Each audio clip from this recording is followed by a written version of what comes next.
Welcome to the Practitioners Rise podcast. I'm your host, Haley Krajewski, marketing strategist, natural health advocate, and a mom on a mission.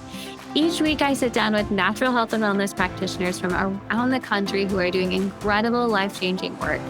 We go deep on the things you've been Googling at midnight, share real tips and resources, and my hope is that you walk away feeling more informed, more empowered, and more confident in the choices you're making for yourself and your family. Because I fully believe that when practitioners rise, entire communities rise with them. So let's dive in. Today's conversation is one that I wish every woman could hear, whether you're struggling with infertility, painful periods, PMS, and endometriosis, PCOS, low libido, fatigue, mood swings, recurrent infections, or you've simply been told that your symptoms are normal. This episode is for you. So joining me today are two incredible practitioners from Eau Claire Acupuncture, Jamie Wilcox and Vallie, who spend their days helping women uncover the root causes behind hormone imbalances, fertility struggles, and many of the symptoms women have been conditioned to accept as part of being female. Today, they've helped countless women reconnect with their bodies, restore balance, improve fertility, aka finally become a mom, and start to understand what their symptoms have been trying to communicate all along. So today we're diving into it all: hormones, fertility, women's health, and their incredible work through Savvy Vagi, a program designed to help women better understand and support one of the most important and often overlooked aspects of their health. So Jamie, Vallie, welcome to the show. Thank you. Thanks for having us, Haley. We're always excited to chat with you. Well, I think where I'd love to start is I'd love to hear from each of you, like what got you into acupuncture? What started you down this path?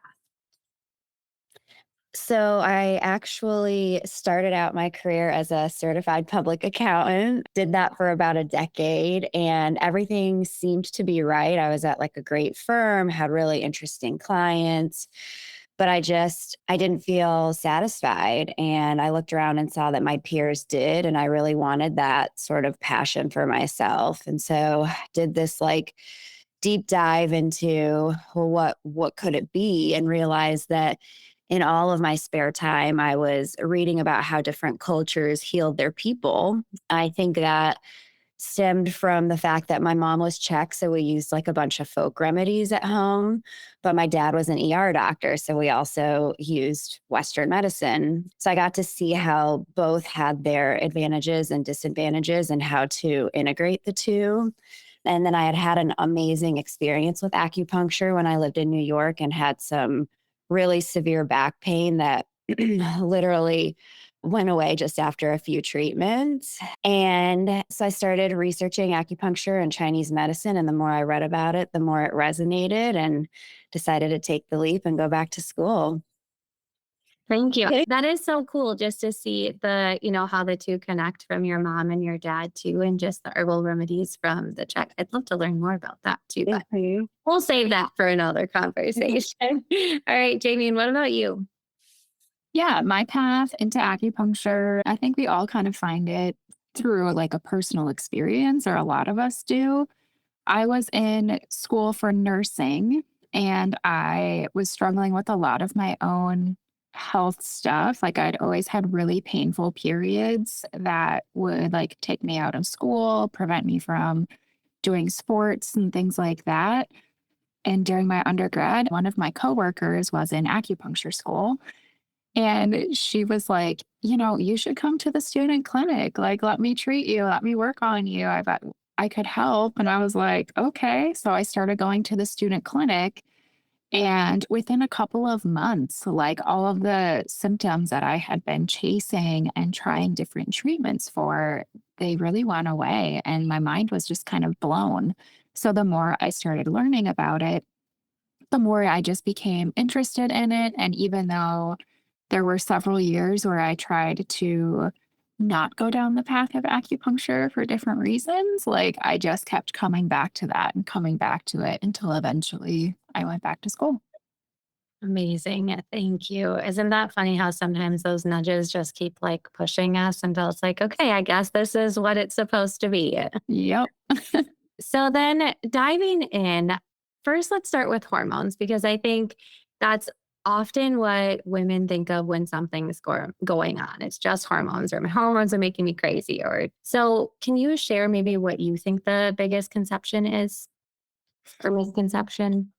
We see a lot of 30, 40-year-olds coming in and they're having various symptoms, maybe some brain fog, some fatigue, some difficulty sleeping, maybe some mood things, anxiety, depression. And I think that the first culprit is always hormones. But really, once we do a really good intake and we go through their history, maybe we get some basic labs done, and we really kind of uncover that it's not hormones. It's usually decades of doing it all, right? Like they're probably in the height of their career, they're chasing kids, they're doing all of the things and they're not taking care of themselves. And so it's this built up tension, stress, bad habits. Maybe they're using a lot of caffeine, maybe they're not really protective of their sleep and their sleep schedule. Maybe they're vitamin and mineral deficient. So a lot of times, and then, of course, we see everything through a lens of Chinese medicine. So we see those imbalances. And when we correct those things, optimal health returns and it's not really a hormonal issue. And so, because I also shared that I was going to maybe go rogue on questions here, I think for someone listening that doesn't have a lens of like what Chinese medicine is or how the both of you look at it, can we just talk about that real quick and then we'll move into the rest? Because I think that will help just give a better picture of what we talk about from here on out too. So, me or Valley, who wants to take that one? In the West, like in the United States, a lot of people only think about acupuncture. Acupuncture is just one modality of what Vallie and I practice. So, our degree is actually in traditional Chinese medicine. So, you can think of that just like medicine in the United States. That's kind of the umbrella that we're practicing and operating under. Under that umbrella, we have different modalities that we use for the body. That includes acupuncture, Chinese herbal medicine, gua sha, cupping, moxa, tuina. Like there's a lot of different categories. The way that we view the body under this scope or lens of TCM, traditional Chinese medicine, is we have an entire philosophy where we're trying to come up with a pattern diagnosis for the body and then using those modalities to correct or treat that diagnosis or imbalance. There's a lot of different ways that you can kind of think about it, but there's different parameters we're looking at. There's different balance systems in the body we're looking at, like qi, blood. Is the condition hot or cold? Is there yin or yang involvement? Is it an internal or external condition? A lot of times, what we're looking for is like an excess or a deficiency, because the goal of TCM is to restore balance and harmony in the body. So that's like a very brief overview. Thank you. It is helpful because I think someone hears traditional Chinese medicine, and they might have like a totally skewed picture of what that actually means. So I think just starting with that foundation can always be helpful. And I know just from not only working with you, but coming to see the both of you, like I've learned so much about those modalities and have seen what it's done for me. And we'll talk about that too. But I think it's almost like you said when you had shared your story, Jamie, like it's kind of mind blown at just the difference that it can actually make. So, what's something about women's health that most women and even many healthcare providers still fundamentally understand from your point of view or your opinion?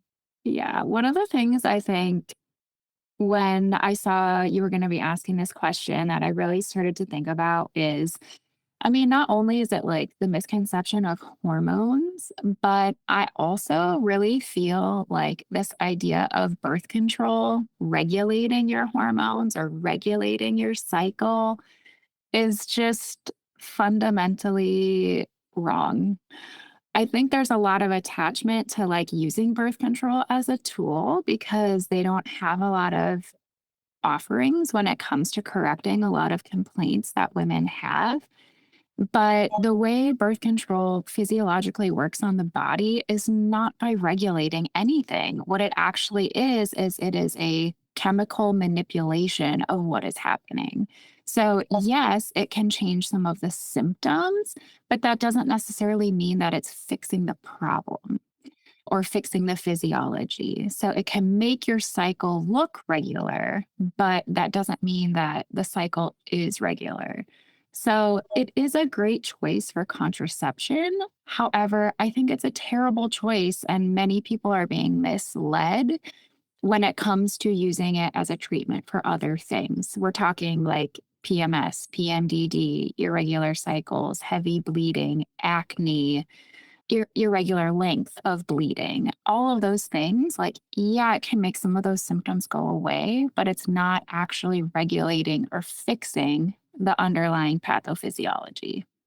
And I think on that topic, because I was just having this conversation with someone the other day, is like girls are being prescribed this so young. And to me, that's really scary when we start to think about like fertility rates and what that could do, and just they have a whole life ahead of them. And I know that might sound dramatic, but it's kind of scary. So I don't know like if that kind of plays into what both of you see when it comes to treating fertility patients too, is like, does it make a difference if they've been on birth control for a long time? Yeah, I think it is one of like my big soapbox conversations is like I really wish that we could get to the moms and the teenagers who are being put on these birth control methods. Again, if it's for contraception, that's totally a different topic. But yeah, I don't know if we do know. I haven't looked up the studies on like, is there a direct correlation between years of birth control and infertility? In my mind, the way I look at it is like, let's say your toddler is trying to learn how to walk, but your baby keeps falling down. He's bumping his head on the furniture. He's crying when it happens. And you're like, oh no, my poor baby. I don't want to see this happen. It's really uncomfortable for him. So I'm going to put him in a wheelchair, right? Like that's a way to fix it. He's not going to be falling. He's not going to be getting hurt, but he can still get around, right? Well, let's say 20 years goes by. And then all of a sudden, your kiddo is an adult now, and he says to you, you know what? I'm ready now. Like, I want to get up and I want to run. I want to be in a race. I want to go do this thing.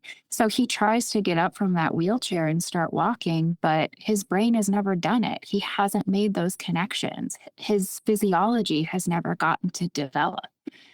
I'm concerned a lot of times girls get put on it way too soon because their body is still trying to figure it out. And rather than balancing their physiology and supporting it, we just kind of like shut it down and take over. Hmm. 100%. Valley, do you have anything that you want to add to that?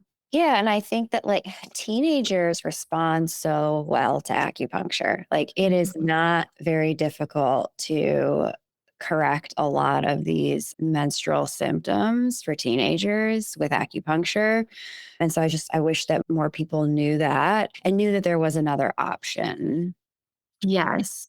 And even for teenagers, I mean, if they don't want to do the acupuncture, we have so many tools available to us. Like Chinese herbal medicine is absolutely incredible. If they don't want to take pills, we can do tinctures, we can do teas, we can do like a powder they mix in with water. It's so efficient, and there's so many ways to make it accessible for people that it doesn't have to just be one path. And I think maybe too something, and again, this is me just totally thinking about it, but like if they're scared about the needles, like I will firsthand say it is like so relaxing to go in and just to be able to like lay there under the heat lamps, and the needles do not hurt. So I think if anyone's out there listening, like it is the tiniest little poke. So that number one, but then just from my personal experience, like having hot flashes and night sweats and like horrible, painful periods and headaches. But like after coming, that has all pretty much like gone away. And then of course I'm like, I'm good. I'm gonna stop going. But now that I'm going back on a regular basis, like I feel really good. And I even notice like my energy is up and I'm not having these like crazy mood swings all of the time. And so it is really powerful. And just knowing that there's that other option out there than just kind of stopping, like you said, stopping those symptoms with the medication. But Mhm. when you sit down with a new patient, what are the patterns you see over and over again that tell you that their body has been asking for help, maybe even for years? It's hard to say because there's like so many ways that people get to us. Everyone's at a different stage of their life. But I would say, like, typically it's this combination of depletion that's happened over several years, as Valley was saying earlier, combined with an intense level of stagnation, both kind of due to our lifestyle. So you have this a lot of times depletion, which is going to show up as like weak digestion, bloating, maybe loose stools, fatigue. I personally feel like I see blood deficiency a lot. So, like women who are only bleeding, like having a good menstrual flow for like 2 days. That's really telling us that the body is depleted of blood, or maybe they have like thinning hair, their hair is falling out, they have brittle nails, their hands and feet are cold all the time. Those are some of the symptoms that we see. And then usually a lot of stress. Like people are very stressed nowadays. And I think all of that I was just amazed by too when I started coming. Like, I didn't know all of that could lead back to being helped. Like, because I know I was like, I have brittle nails. I always tell my husband, like, why can't I have your nails? His grow like crazy. Yeah. I'm like, can you please give that to me? But yes, Valley, do you have anything to add on to that? The depletion, like I was referencing before, of just like, it's just like years and years of sort of just burning the candle at both ends, and then not taking, not taking good care of the mind and body. And so, yeah, lots of depletion. And I think onto that too, do you see it more in moms or women who have young children that have gone like back to back having babies, having more of that depletion too?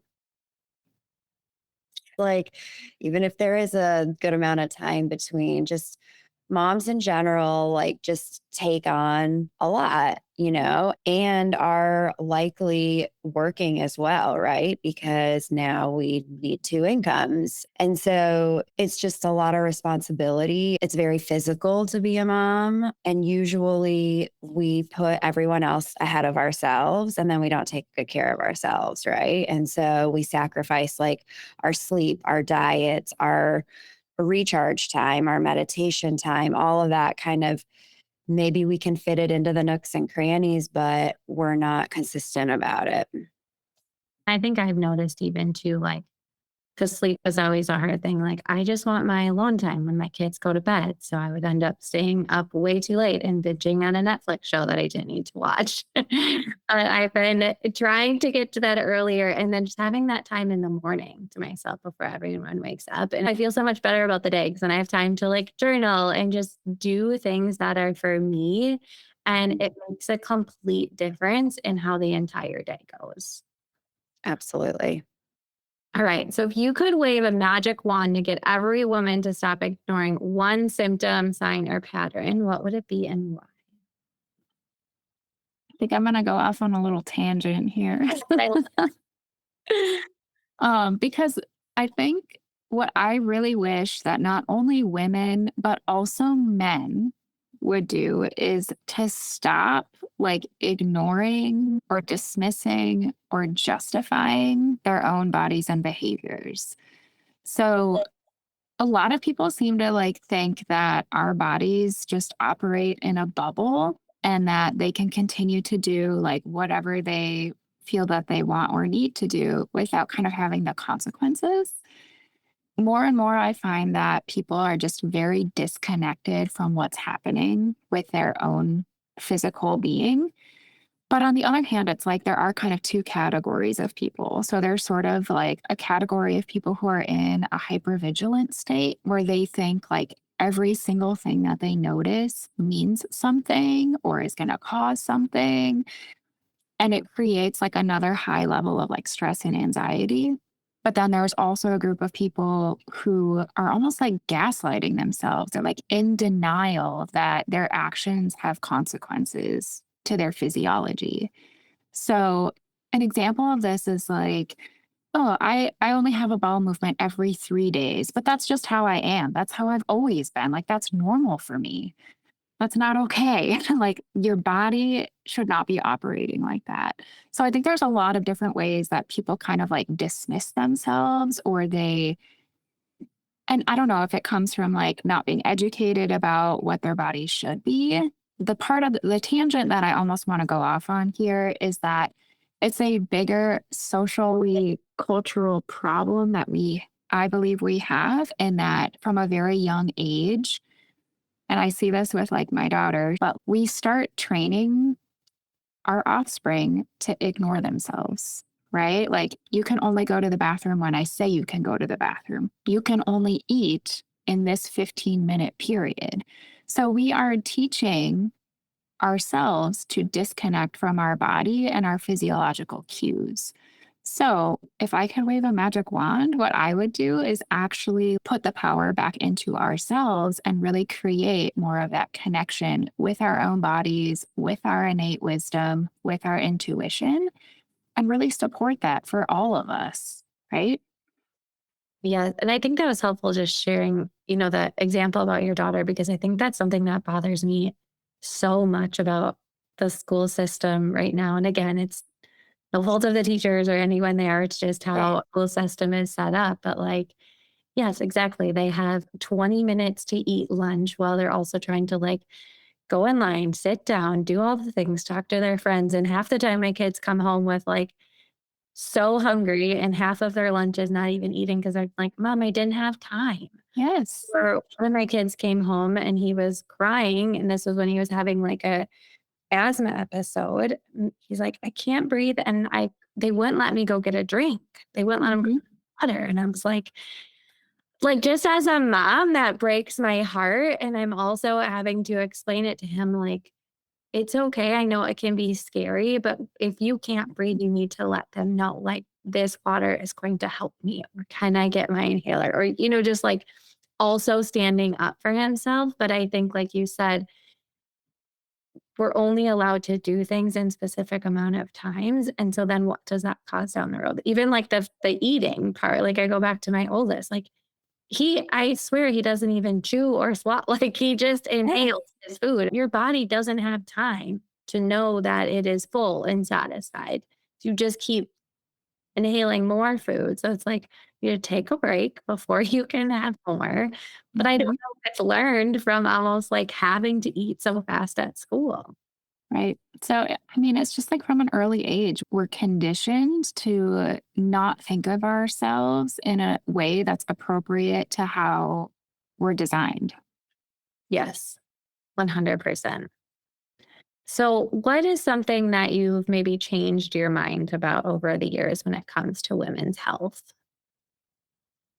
Something that I've changed my mind on, I did like a whole 180 on hormone replacement therapy. I didn't know enough and just decided that like I wasn't a fan. Like, oh, it's like you're putting hormones into the body. That must be terrible. And also, there were like a lot of myths that came out like 20-ish years ago after a study that, hormone replacement therapy can lead to cancer. But, as I aged and started hitting perimenopause, started digging back into the research, and now there are a lot of women practitioners that are really getting like good info out there. I've completely changed my mind, and I think hormone replacement therapy is a really good option for some women. I think they need to get screened by their practitioners, but I do see it actually as cancer protective and also bone and muscle protective. When we look at like what happens when hormones start declining, women can really like they start losing muscle and bone mass, and a lot of women go into osteoporosis, and that leads to like really terrible problems down the road. And not just that, but like pain. I didn't know that pain was such a huge part of perimenopause. Joint pain, specifically for some reason, shoulder pain. Like in Chinese medicine, it's called like menopausal shoulder, basically. But like there's a lot of pain involved, and then mood shifts and insomnia and so many different things that are really well treated with hormones and can, I think, can really lead to like a lot of longevity and living better longer. So that's something I've made a big kind of shift on. And in that, because I know that's kind of a big thing right now too, right? The HRT, but there also, I feel like, are maybe some out there that, and I don't know a whole lot about it. I've worked with some people who like teach about it because they know there's not one size fits all, right? There's not like this hormone replacement works for everybody. So do you have any more information on that you could share? And I do think that sometimes you have to try. I had to try a few different ones before I figured out that like pellets work really well for me. One thing that I definitely advise is not to take progestin. Progestin is not a bioidentical hormone. Take actual progesterone. Progestin, we know, causes trouble. But, most estrogens and even the testosterones are bioidentical. But that is something that definitely ask, like, is this hormone a bioidentical hormone? And can you explain, just for those listening, what do you mean when you say they're bioidentical? Yeah, they're very similar to the hormones that the body actually produces. So it's not like putting something foreign into the body. Yeah, it's just it's similar hormone to what's already being produced. It's just not, there's just not enough of it. So you're just adding it in. And then if somebody comes to both of you and they are also doing hormone replacement therapy, is that good for you to know as you start treatment? I mean, we always want to know like what women are taking, and also if they're on hormone replacement therapy, they should be getting tested fairly regularly too. Those hormone levels should be getting tested. So like monitoring that. And then if we're going to add something in, even with acupuncture or herbs, acupuncture is going to help the body work better. And so I've had some women where then their bodies like begin producing more of those hormones. And so when they go in to get tested, they actually don't need as much of the hormone replacement therapy. So in that way, like, yeah, just knowing kind of like how we're affecting hormone production and making sure that they're getting tested regularly. So I think it's shifting gears back into talking about fertility, because I think this just makes sense. But we see that fertility rates continue to decline, and more women seem to be struggling to conceive than ever before. And I know that you help so many women become pregnant and have healthy births. But from your perspective, what are the biggest drivers behind that trend? Yeah, I think this is something that we're still trying to figure out. So there's actually like a whole field of reproductive epidemiology that is now emerging because this is starting to become such a problem. And first of all, a lot of this is actually also includes the men. And we really do need to start talking about that. So there's been a huge decline in male fertility and sperm health. Just in the last 40 years, sperm counts have gone down by half worldwide. Sperm quality is declining. 1 in 20 men are facing reduced fertility. So this is becoming actually like a bigger problem than global warming. Like that's how fast we're seeing this change. And I don't really feel like many people are talking about this. 50% in 40 years is a lot. It's an alarming rate. And you can read about some of this research that's being done. There's a really good meta analysis that was done by Shanna Swan. She's kind of one of the leaders in this field now, but it's in the Journal of Human Reproduction Update. And we can link that in the show notes if people want to dig into it. But I think a lot of times people are not talking about the male component of this. A lot of people don't know that the male genetics are actually what kind of like drives the immune response in the female. It's what helps the growth and development of the placenta. It's the male genetics that are more tied to prenatal conditions like preeclampsia, for example, morning sickness. There's been some links to that. We can look And at husbands for morning sickness. exactly. Go back and blame my husband for that. Okay. No, it's like, again, I feel like women are taking all of this on and they're like bearing this incredible weight and guilt when in fact, like, this is also a man problem. You know, some of the causes that they're starting to link to this are really the exposure to the environmental endocrine disrupting chemicals. So we're talking about like a lot of plastics, A's, phthalates, rising rates of obesity. All of these are really trending, especially as like manufacturing and different products have started to become more popular. Everything is in plastic now. Even our clothes are plastic. So these all play into the quality of sperm health and male fertility. So I think that's huge. You know, overall, infertility is on the rise. Right now, it's about 1 in 6 couples, which is crazy. A lot of them are being diagnosed as infertile. There's a lot more reliance on IUI, IVF. But I think a lot of it does come down to our environment and what we're being exposed to.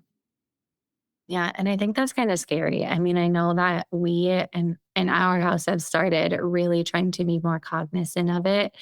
And Mhm. some of it, like some of it I always say sucks because it's that convenience factor. So how can we make glass convenient or other things that like are not plastic? Like I think I said this on another episode, but I came home and my husband had thrown all of the plastic plates away. I'm like, this is great, but you need to warn me so we have something like more like small plates for the kids. And so it's just a funny to see because sometimes I'll just like come home and everything plastic is totally gone, which is a good thing. I just Mhm. pair plastic bags, right? Like just finding an alternative that's also easy. Yeah. I think it's that convenience that we've just gotten so used to.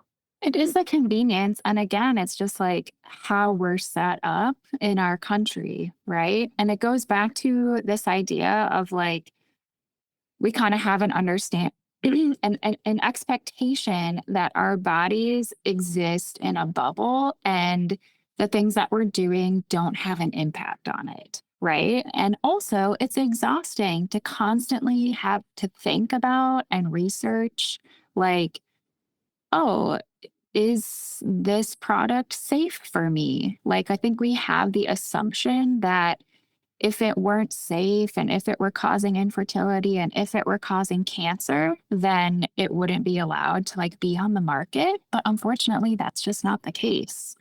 Right. And so, what do some of those chemicals like?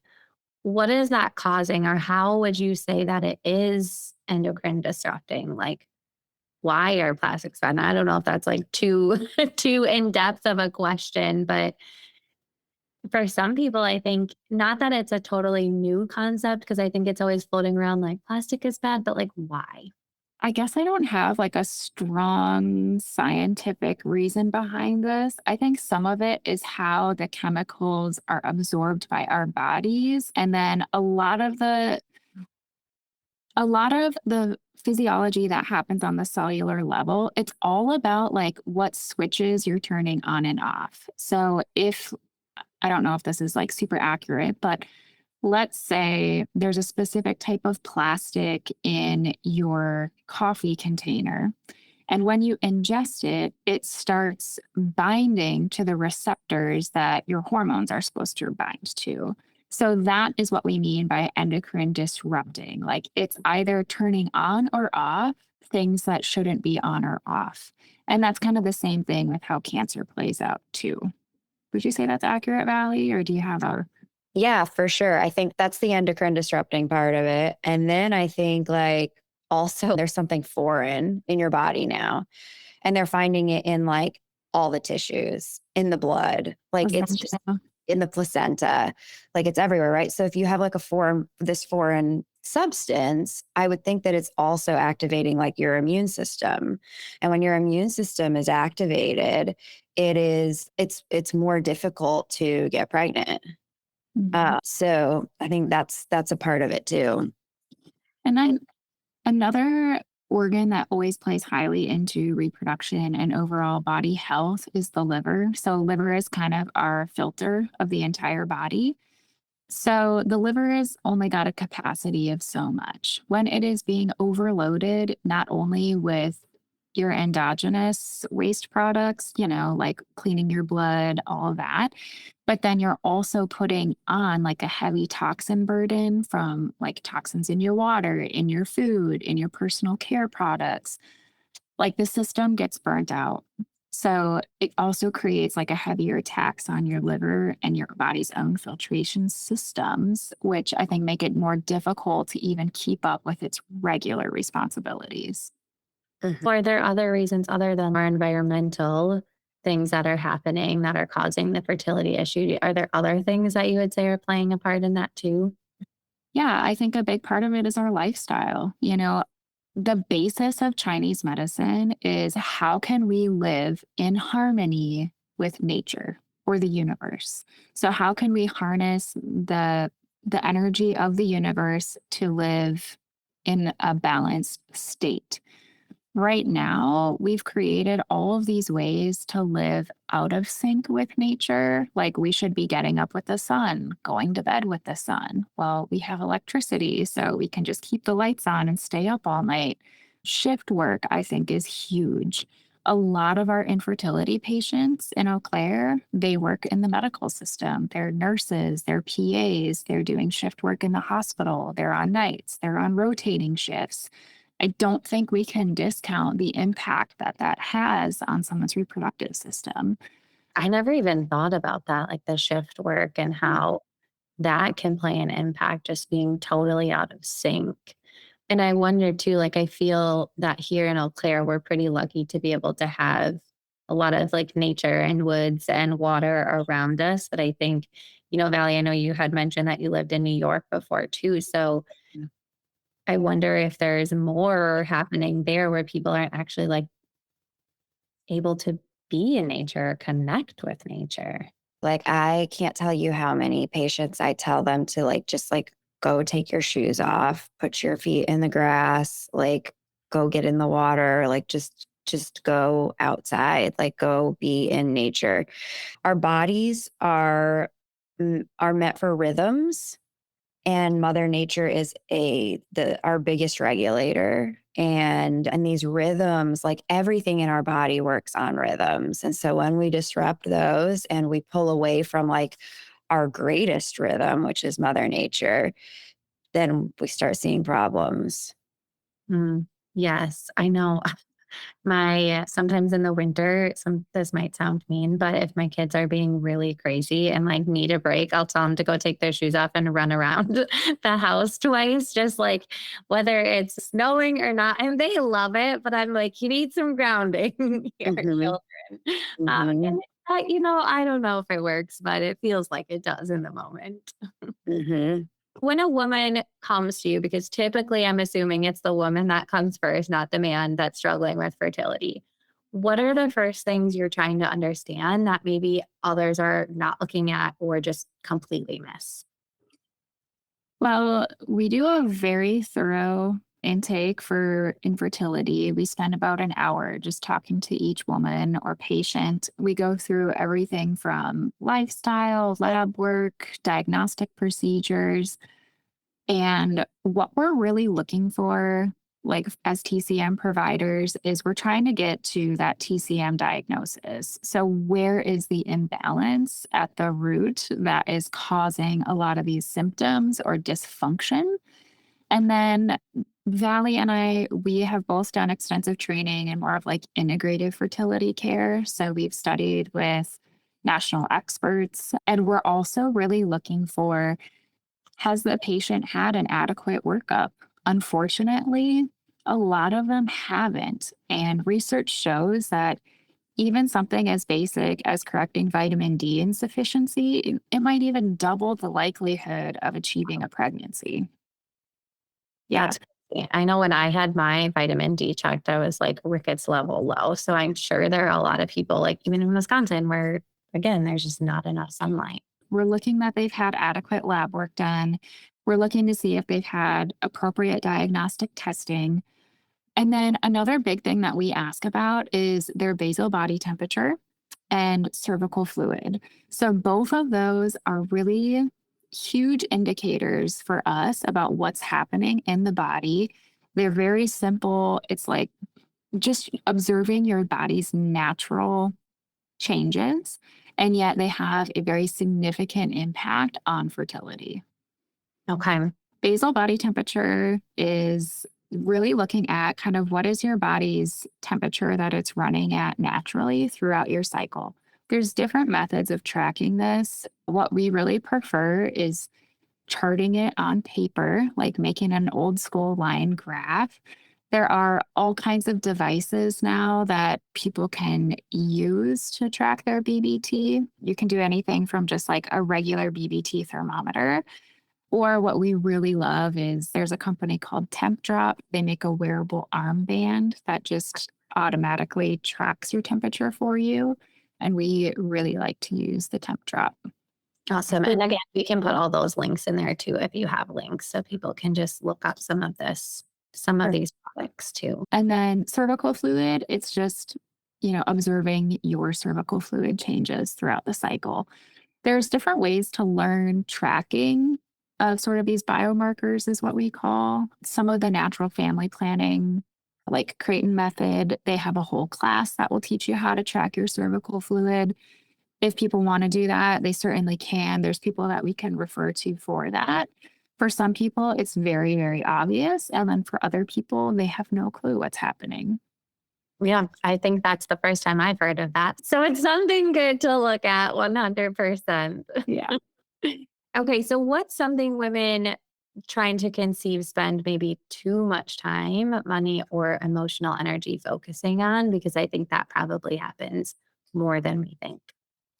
Yeah. So I think for going straight to IUI or IVF without like a proper diagnosis, those are really wildly expensive.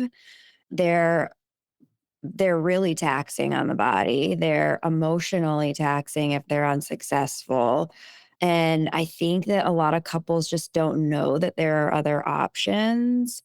They get a diagnosis, but the diagnosis is unexplained infertility, which really isn't a diagnosis. So I would really encourage couples to like dig a little deeper, whether you want to go with like traditional Chinese medicine, like what we do, or there are other types of doctors out there too called NAPRO doctors that are going to look more for the underlying cause while and if they are going to do any interventions, they are looking to preserve fertility.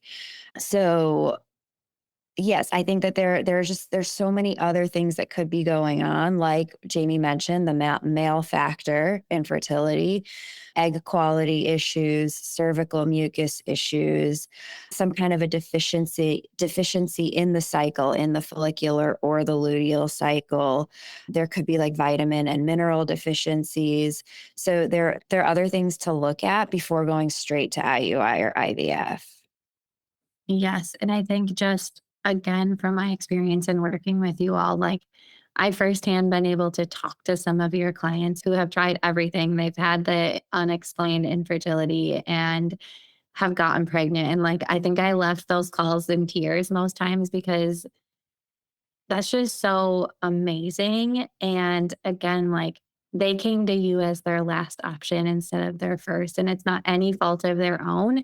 It's just we haven't been educated on that. And I think that's part of the goal of this podcast is just to share more so people know they have options, to know that there are other options out there and becoming a mom can still probably be possible without intervention from IUI or IVF. And so Even if you will just go on and read your Google reviews, like there's tons of amazing things on there as well. And so I know like you have an incredible success rate too. So I don't know if you want to talk about that at all of like what you're seeing inside of your practice. I think that's another piece of the puzzle here is that people, first of all, don't know what's available to them. And then they're not aware of how successful alternatives can be. So, for example, IUI can certainly be helpful in some cases. We just don't see it be successful very often. And when you really start to look at the research, the average success rate of IUI is only 10 to 20%. And that really depends on the age. So if you're over 30, it's like 5% is successful. And that's after 3 to 6 cycles. And if you're spending, $2,000 a cycle of IUI, you can see how those costs really start to add up. With acupuncture, we don't have a strong or a clear percentage rate of like what is successful. But what we do know is that it does really support the evidence and the research really supports how effective acupuncture can be in getting women to ovulate on their own, helping increase the rates of successful conception, whether that's naturally without any other intervention or with a procedure like IVF. Um, we have started tracking more of our success rate. Like, for example, we have had several couples where both the male and female have been treated. So both partners receiving acupuncture and or doing herbs. And our success rate with those couples is 100%. That is so awesome. But, getting both partners to commit and participate is definitely more challenging. For some of the other conditions, it ranges based on what's going on with the person. But we know that no matter what, acupuncture is moving your health to a better place, even if it's your sleep, your stress, your digestion. Acupuncture is always creating benefit and it's kind of like putting money in the bank versus other procedures are not necessarily changing your health. They're just trying to change the outcome. Those statistics are really powerful alone. But also, kind of shifting gears a bit, what's something that maybe women aren't paying enough attention to that could make a really meaningful difference? Yeah, so we're going to talk about this a little later, but I have to put it in here, and it's the vaginal microbiome. I really wish that every woman who was wanting to conceive would test her vaginal microbiome because that can really be behind like the unexplained infertility. So you can have an infection and not even know it. So, like 84% of bacterial vaginosis is asymptomatic, doesn't have symptoms. But if you have an infection going on, your chances of fertility are going to go way down because that environment is not well, right? Or you might get pregnant, but it can affect the actual pregnancy. So it can cause preterm labor. It can just cause problems during pregnancy. And now we know too that the vaginal microbiome is what seeds babies' microbiome. And so getting that right affects the long-term health of the baby. So I think the vaginal microbiome is not talked about much when it comes to fertility and can be a huge piece of the puzzle. Yes. I think, oh, sorry, Jamie. I was just going to kind of use an analogy here that we use a lot in the clinic, which is creating a pregnancy is like growing an apple tree. Okay. So if a tree is not producing fruit, you can't just take the fruit off of another tree and attach it to the dead tree and expect it to grow. You really have to like reverse engineer and really look at all of the factors that go into the health of that tree. Our vaginal microbiome and our uterine lining are like the soil that you're putting the seed in. If that soil has parasites in it, it's going to kill the roots before they can even grow. Okay. And so You have this program at Eau Claire Acupuncture called Savvy Vagi, which I love the name of that, by the way. But I know that it can be helpful in all of this, whether it's fertility, hormone shifts, reoccurring infections, that many women might even be embarrassed to talk about or just keep getting prescriptions and then they come back. I actually see it on like the moms Facebook group, which I know you do too, all Mhm. of the time where women are like, I have a reoccurring yeast infection, or after, I'm pregnant and I just keep getting put on all these meds for this. So can you just share more about like what that is? Maybe what Savvy Veggie is and how that plays a part in this? Yeah, Savvy Vagi is a totally customized program. So we do like a really extensive vaginal microbiome test that gives us like a full picture of what's going on. And then we give you a customized protocol based on those results. That's just for you. It's typically a 2-month program, uses all holistic nutraceuticals, herbs, whatever it is that's customized for you, and no pharmaceuticals to completely restore not just your vaginal microbiome, but also the vaginal landscape. And the walls need to be thick, the moisture content needs to be high. Those are the protective mechanisms of the vagina. And so what we are seeing is that women are stuck in this cycle of recurrence with infection. So that's like one category. Or we see unexplained infertility, or we see women heading into perimenopause, menopause, estrogens decreasing, which then changes the vaginal landscape because it's not as supportive to the beneficial bacteria. So this program, it completely restores the health of the vaginal health. What are the most, I think, you know, number one, how does that help so it doesn't come back versus the medications? What's different about what you're doing versus maybe getting prescribed something to clear that I up? think the very first thing that we're doing is that we're testing way more extensively. So typically, if you're going to like your PCP or even your gynecologist, you're maybe they're testing for like 5 things. I've seen some of them testing for like 20, 25 different pathogens. We test for thousands of bacteria, fungi. So we know exactly what's happening in your landscape, because when you know, then you can customize the treatment. If you don't, so what happens to a lot of women, this is what happened to me, because this is all born out of like my own story of an 8-month struggle of infections. I went to my PCP first. She tested for 5 different things and all the results were normal. So I was told I was fine, but I knew I wasn't fine. Like there's something going on. So when I pushed back and said, "Hey, I'm not fine though," then I was given a prescription. Well, that prescription, like, how do you know what to prescribe if you don't know like what's actually going on, right?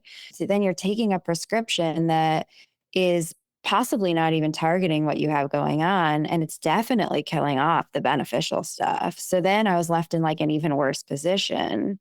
So the testing is a huge thing, like really knowing what is going on so that we can customize it.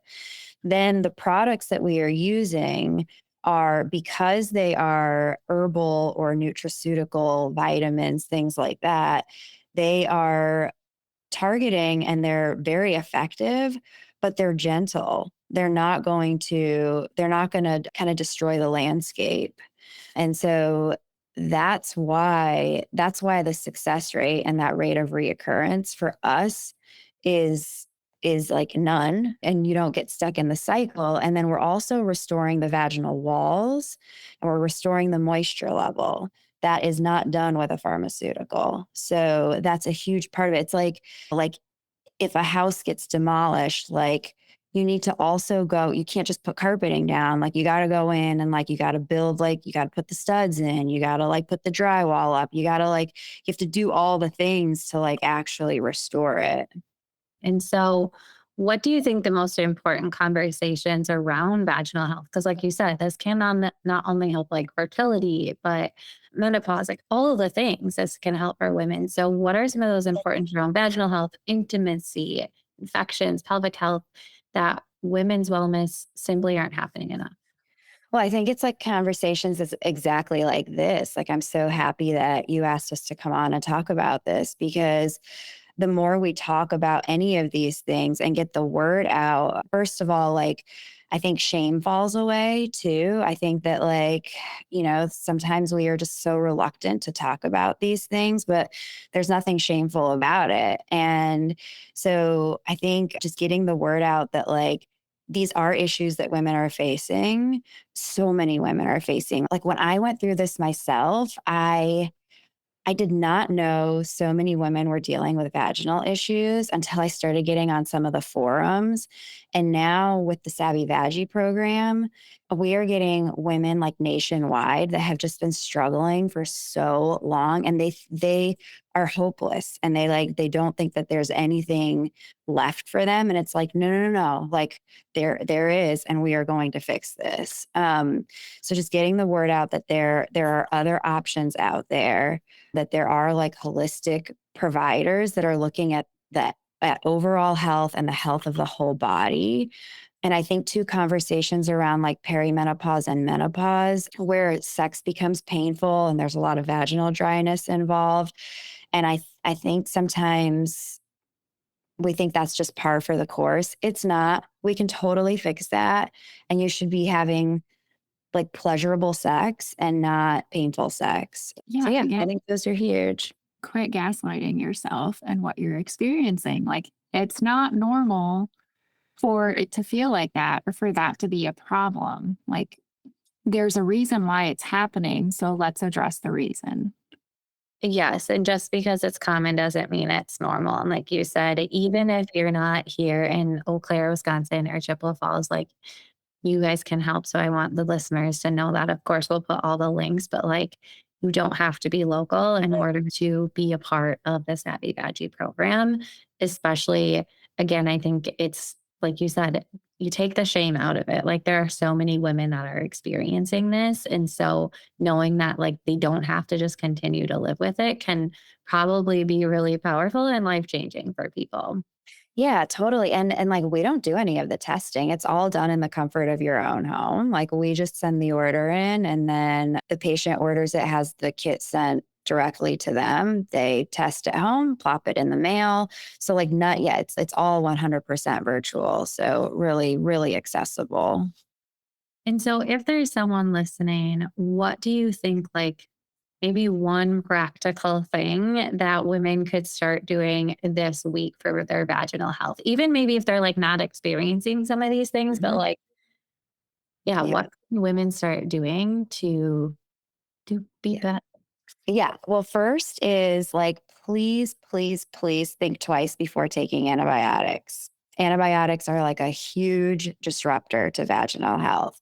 So, if you have some kind of infection, like let's say you have like a sinus infection or something, there are other options you don't have to take antibiotics for. I think sometimes we need them. We need antibiotics. I'm not like 100% against. I just think that we need to be careful when we use them. And so, really thinking about like, do I need them? But then something super practical is using organic cotton menstrual products, nothing that's bleached or fragranced, being really careful about like what products we use, because the vagina has like a huge blood supply. So you're going to be absorbing anything that is in tampons, pads, things like that. So organic cotton is the way to go. What about toilet paper, Valley?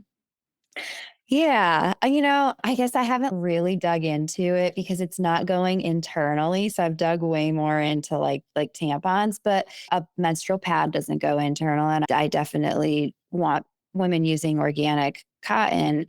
I haven't made the switch with toilet paper yet, but I do know that that is probably the next thing that I want to research. Yeah, the journey I'm on right now. I know.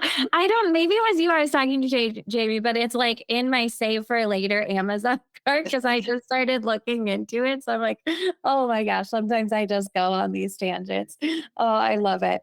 Okay. We literally could talk all day about this because I know you're passionate about it. I'm passionate about it. And I love seeing the work that you're doing and just how you are helping so many families. it really is amazing. So thank you for that. If people want to work with you, find you, I know I will have the links on, but are there any final words that you both want to share? I just want to say thanks for helping get the word out about all of this. We're so excited about your new podcast and your venture with Practitioners Rise.